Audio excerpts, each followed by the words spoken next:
नमस्कार दोस्तों, आप सभी का स्वागत है नेक्स्ट टॉप लर्नर पे।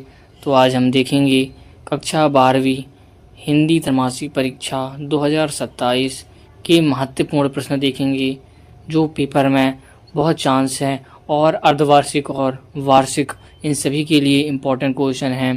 पूरा निचोड़ वीडियो है, आप इसको बिल्कुल मिस मत करना। वेरी इंपॉर्टेंट क्वेश्चन आज बताऊंगा।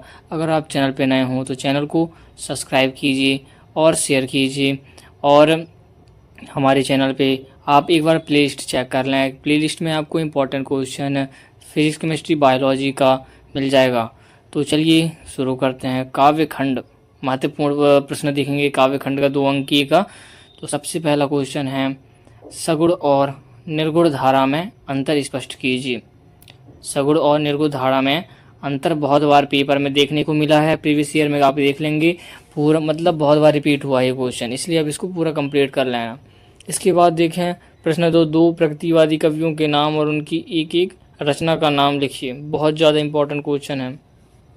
प्रगतिवादी कवि, उनके एक एक रचना के नाम। प्रगतिवादी हो गया, फिर प्रयोगवादी हो गया, इनके 2 कवियों के नाम पता होना चाहिए, विशेषता पता होना चाहिए और रचना का नाम पता होना चाहिए।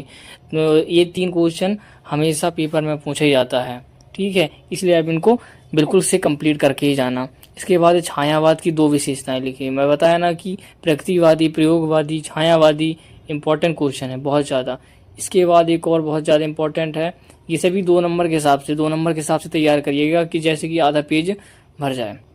भक्ति काल को हिंदी साहित्य का स्वर्ण काल क्यों कहा जाता है? बहुत ज़्यादा इम्पोर्टेंट है। भक्ति काल को हिंदी साहित्य का स्वर्ण काल क्यों कहा जाता है? इसको कंप्लीट कर लेना, बहुत ज़्यादा इंपॉर्टेंट क्वेश्चन है, पेपर में कई बार देखने को मिला है, 12th में बहुत बार आया है। 12th त्रैमासिक वार्षिक परीक्षा के लिए तो बहुत ज़्यादा इंपॉर्टेंट क्वेश्चन है, जितने भी बता रहा हूँ ना। भले भी त्रैमासिक के लिए है, लेकिन वार्षिक में आप इनको कंप्लीट बिल्कुल करना, छोड़ के मत जाना जितने भी क्वेश्चन बता रहा हूँ। भारतेंदु युग की विशेषता भी पूछा जाता है, यानी प्रयोगवादी, प्रगतिवादी और छायावादी और भारतेंदु युग, द्विवेदी युग और शुल्क युग, ये क्वेश्चन है, इनके मतलब आते ही हैं क्वेश्चन, बहुत ज़्यादा इम्पोर्टेंट। इसके बाद आप देख सकते हैं प्रयोगवादी मैंने बता चुका हूँ। प्रयोगवादी काव्य की 2 विशेषताएं बताइए, इम्पोर्टेंट क्वेश्चन हैं। कई मैं बताया कि ये 3-4 ऐसे हैं, प्रयोगवादी, छायावादी, प्रगतिवादी, ये आते हैं पेपर में। भारतेंदु युग, इनके 2 विशेषताएं याद कर लेना, एक एक रचना याद कर लेना और कवि के नाम याद कर लेना उनके। इसके बाद रीतिकाल की 2 विशेषताएं, 2 प्रमुख प्रवृत्तियां यानी विशेषताएं लिखिए, इनके रचनाकार का नाम और रचना याद कर लेना। एक और है भक्तिकाल, रीतिकाल, भक्तिकाल इंपॉर्टेंट क्वेश्चन है। भक्तिकाल भी कई बार पेपर में देखने को मिला है, इसलिए आप इसको बिल्कुल से कंप्लीट करके ही जाना। अगर आप चैनल पर नए हो तो चैनल को सब्सक्राइब कर लेना। और भी आपको इसके बाद काव्य खंड देखेंगे। काव्य खंड आरोह का 2 अंक का इंपॉर्टेंट क्वेश्चन, जितने भी बता रहा हूँ मैं सब 2 अंक के हैं, इंपॉर्टेंट क्वेश्चन है, बिल्कुल से पेपर में देखने को मिल जाएंगे। इन्हीं से क्वेश्चन में, इन्हीं से देखना पेपर में फंसेंगे ही फंसेंगे। प्रश्न 1, जग जीवन का भार लिए फिरने से कवि का क्या आशय है? जग जीवन का भार लिए फिरने से कवि का क्या आशय है? बहुत इंपॉर्टेंट क्वेश्चन है, देख लेना। बच्चे किस बात की आशा में नीड़ों से झांक रहे होंगे? 2023 में पूछा था ये वार्षिक पेपर में, बहुत ज़्यादा इंपॉर्टेंट है।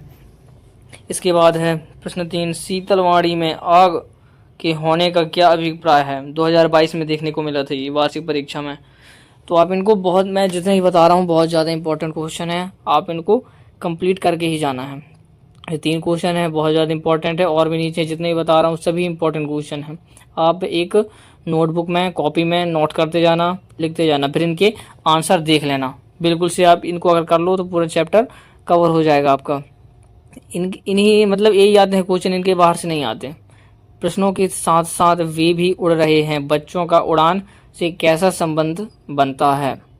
पतंगों के साथ साथ वे भी उड़ रहे हैं, बच्चों का उड़ान से कैसा संबंध बनता है? इंपॉर्टेंट है। इसके बाद कवि संसार को अपूर्ण क्यों मानता है? इंपॉर्टेंट क्वेश्चन है। इसके बाद देखो, भाषा को सहूलियत से बरतने का क्या अभिप्राय है? इंपॉर्टेंट है।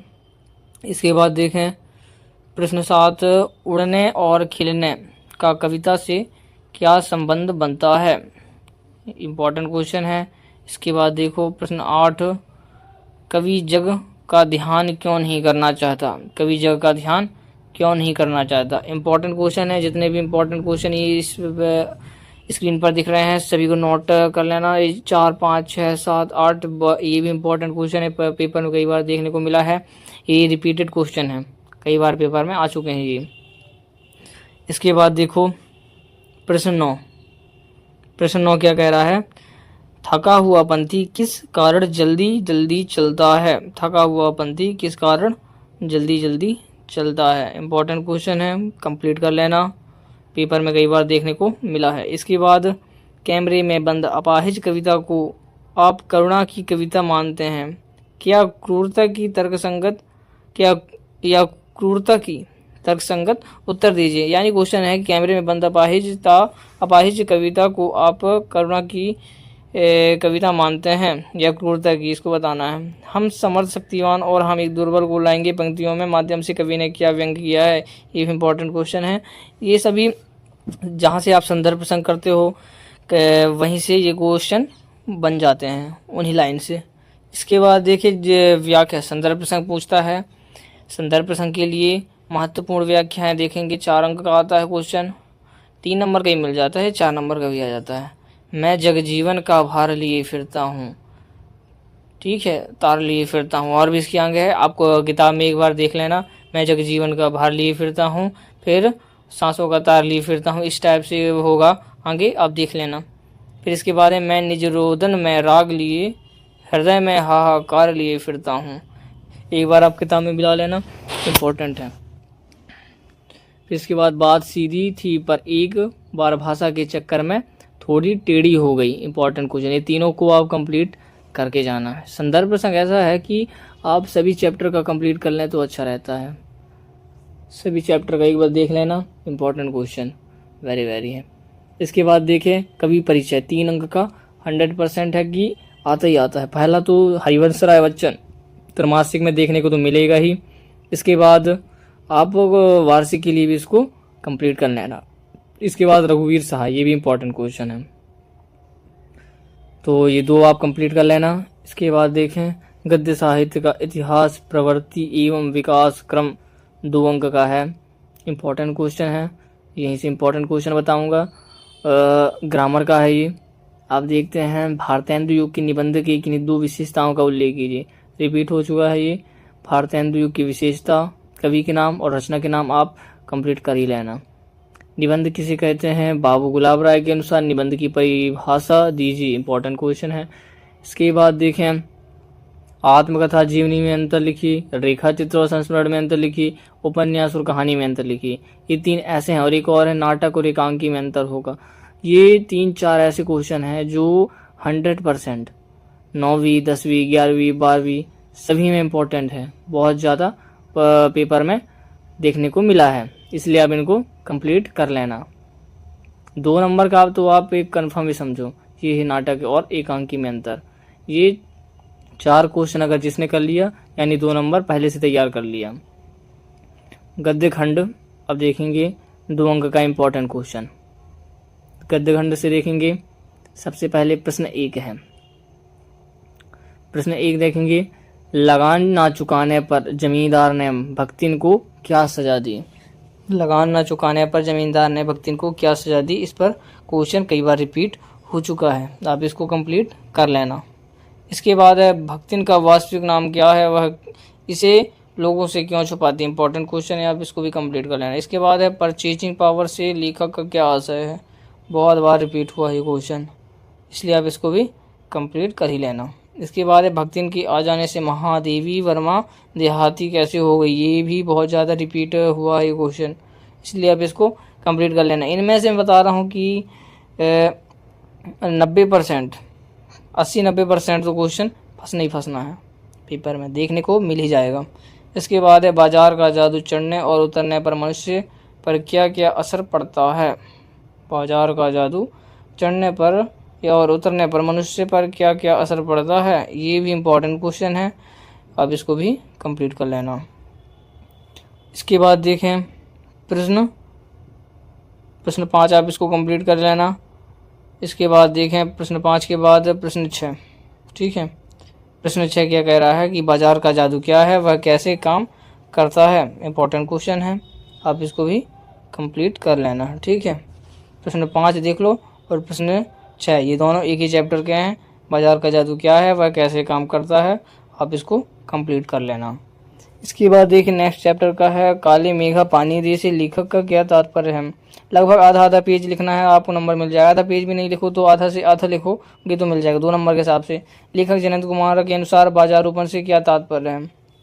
इंपॉर्टेंट क्वेश्चन है, देख लेना।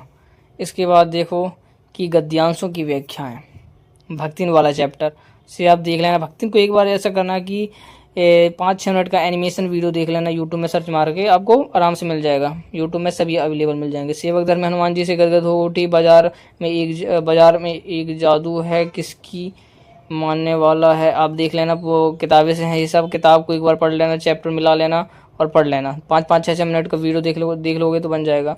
फिर लेखक परिचय जयंत कुमार महादेव वर्मा, बहुत ज़्यादा इंपॉर्टेंट है। ठीक है, इसके बाद देखिए वितान का है 2 अंकी का प्रश्न।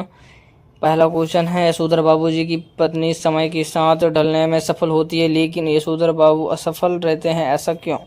इंपॉर्टेंट क्वेश्चन है। इसके बाद देखिए प्रश्न 2, सिल्वर वेडिंग का आयोजन क्यों हुआ था। बहुत ज़्यादा इंपॉर्टेंट क्वेश्चन है। फिर जब सब्जी लेकर यशोधर बाबू घर पहुंचे तो उनकी दशा कैसी थी। इंपॉर्टेंट क्वेश्चन है। इसके बाद प्रश्न 4 है यशोधर बाबू के चरित्र की 2 विषय। ये तो बहुत ज़्यादा इंपॉर्टेंट है, किसी को करो ना करो इस चैप्टर से इसको जरूर करो। फिर इसके बाद देखिए स्वयं कविता रच लेने का आत्मविश्वास लेखक के मन में कैसे पैदा हुआ, बहुत ज़्यादा इंपॉर्टेंट है। इसके बाद है श्री सेंडकर के अध्यापन की उन विशेषताओं को रेखांकित करें जिन्होंने कविताओं के प्रति लेखक के मन में रुचि जगाई। इंपॉर्टेंट है। इसके बाद है कविता के प्रति लगाव से पहले और उसके बाद अकेलेपन के प्रति लेखक की धारणा में क्या बदलाव आया। इंपॉर्टेंट क्वेश्चन है, आप सभी इसको कंप्लीट कर लेना। अब देखते हैं अभिव्यक्ति और माध्यम, इससे भी क्वेश्चन देखने को मिल जाता है। पत्रकारीय लेखन क्या है, जनसंचार माध्यम की प्रमुख विशेषताएं लिखिए। प्रश्न 2 है प्रमुख जनसंचार माध्यम कौन कौन से हैं, इसको भी देख लेना। इसके बाद प्रश्न 4 है इंटरनेट पत्रकारिता क्या है। फिर इसके बाद प्रश्न 6 देख लेना है समाचार लेखन और प्रस्तुति में क्या अंतर है। इंपॉर्टेंट क्वेश्चन है। फिर प्रिंट माध्यम क्या है, इसको भी देख लेना, इंपॉर्टेंट क्वेश्चन है। इसके बाद लाइव के बारे में लिखिए, इंटरनेट की प्रमुख विशेषताएं लिखिए। 2 नंबर क्वेश्चन है, आप इनको कंप्लीट कर लेना। फिर प्रश्न 9 है कहानी लिखने का सबसे कारगर तरीका कौन सा है। इंपॉर्टेंट क्वेश्चन है, कंप्लीट कर लेना। प्रश्न 10 है विशेष लेखन क्या है, अब इसको भी कंप्लीट कर लेना। बहुत रिपीट हुआ, ऐसा मत समझो कि ना हो। फीचर क्या है, ये फीचर के बारे में बहुत पूछा है। ये समाचार लेखन के 6 प्रकार कौन कौन से हैं, बहुत ज़्यादा इंपॉर्टेंट है और 2 लाइन का आंसर है, 1-2 लाइन का आंसर है। प्रश्न 13 है समाचार लेखन की सबसे लोकप्रिय शैली कौन सी है, नाम लिखकर चित्र बनाइए। ठीक है, ये बहुत ज़्यादा इंपॉर्टेंट है। तो अगर आपको ये वीडियो पसंद आया हो तो चैनल को सब्सक्राइब करना, और अगर आप चैनल पर नए हों तो एक बार प्लेलिस्ट से ज़रूर चेकआउट करना और देखना, इंपॉर्टेंट क्वेश्चन आपको मिल जाएंगे। फिर 12th का physics chemistry biology important question with solution भी आपको देखने को मिल जाएगा। तो आज की वीडियो में इतना ही था। अगर आपको वीडियो पसंद आया हो तो चैनल को सब्सक्राइब करें, लाइक करें, शेयर करें। धन्यवाद।